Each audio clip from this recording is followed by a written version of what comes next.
Today we're making cookies and cream cupcakes. These cupcakes are seriously delicious. I think you're gonna love them. Let's get started. To begin, you'll need to cut up Oreos or any chocolate sandwich cookies to equal about a cup. Set these aside while you mix up the dry ingredients. In a large bowl, add your flour, cocoa powder, baking soda, salt, and sugar. I've included the exact measurements in the description below. I like to use this large sifter when I'm baking. It makes quick work of sifting, but it can get a little messy if you don't use a big enough bowl. Sifting makes sure you don't have any flour or cocoa lumps in the batter.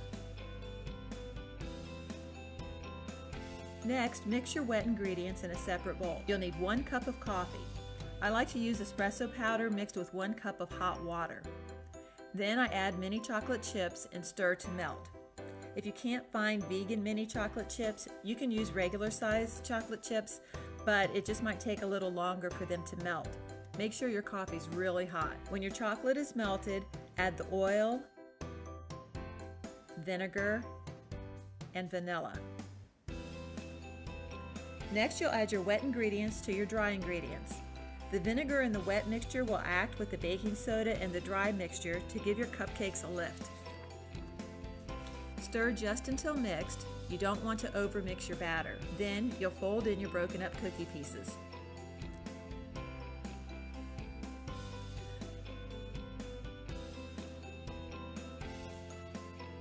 You'll want to bake your cupcakes right after you mix them. So make sure your oven is preheated to 325 degrees and your cupcake pans are ready. This recipe makes around 15 to 18 cupcakes. It just depends on the size of your cupcake pans and the liners. Fill your cupcake liners about half to 2/3 full. It's better to underfill them than to overfill them. You can always fill them with extra frosting and nobody ever complains about that. I used an ice cream scoop to help make it neater to fill the liners, but I found that a full scoop was too much for my cupcake pan.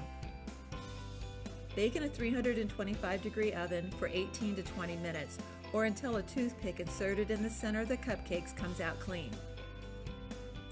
Oven temperatures can vary, so checking with a toothpick is always your best bet.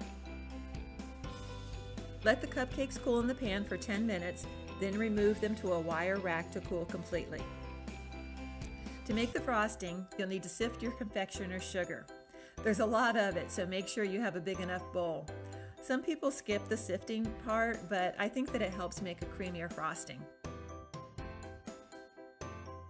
To make the cookies and cream frosting, you'll need to process the cookies in a food processor or blender. I found that removing the centers from the cookies first makes for a better frosting. We'll add the centers back in, don't worry, I know they're the best part. Process the cookies to make a fine powder.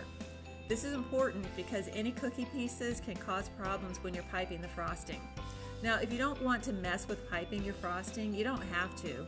You can just spread it with a spatula and skip all the fancy stuff. They'll taste just as delicious either way. I'll be using a stand mixer to make my frosting. If you don't have one, you can just use a hand mixer. We'll start by blending up the cookie centers with some vanilla extract and get them creamy. Then we'll add softened vegan butter and vegetable shortening. You can check to see if your butter is soft enough by pressing your finger into it. It should be easy to push your finger in and leave an impression. Now you can choose to use all butter or all shortening. I like to use a mixture of half butter and half shortening because I like the flavor of the butter and I found that the shortening gives the frosting more structure. I'm using butter flavored Crisco here, but plain shortening works well too. Cream the butter and shortening until light and fluffy. This can take several minutes.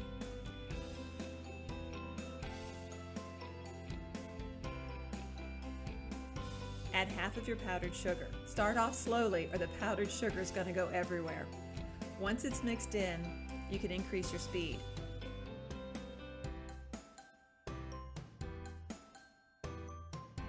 Add the second half of your sugar and mix on high until the mixture is light and fluffy.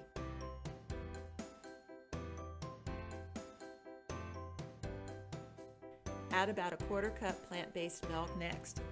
I'm using Silk brand heavy whipping cream. Adding the milk helps make your frosting smoother and creamier.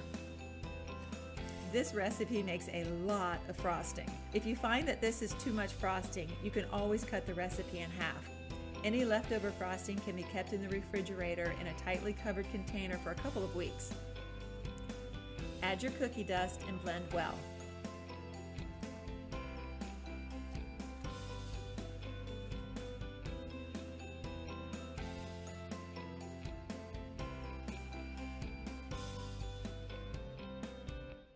If you're going to pipe on your frosting, you'll need to get a large tip and a pastry bag. I'm using a Wilton 1M. It's really up to you what kind of look you're going for. There's a ton of great videos on decorating cupcakes on YouTube. I'll leave a few links to some good videos below. When cutting the bag, make sure you don't cut off too much. It's better to not cut off enough and trim it than to cut so much off that your tip comes through when you squeeze the bag. To fill the bag, I find using a tall cup or glass helps to get things started. Just fold the bag over the edge of the cup and fill it.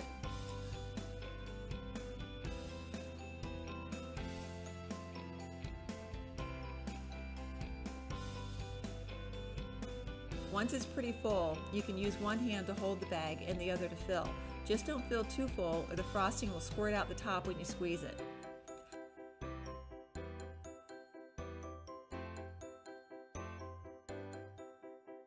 I like to twist the top and fold it over as I hold the bag to help keep the frosting inside. Now just swirl your frosting over the top of your cupcakes. Use as much as you like. I really like to pile it on.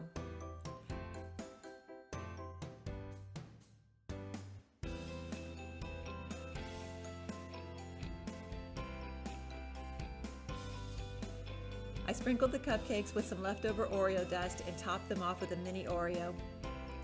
Now my son is the ultimate cookies and cream lover, and he said that these cupcakes were amazing. He's not one to hand out praise easily, so I'm pretty confident that they're pretty great. I hope you give them a try. Thanks for watching, and I hope to see you soon.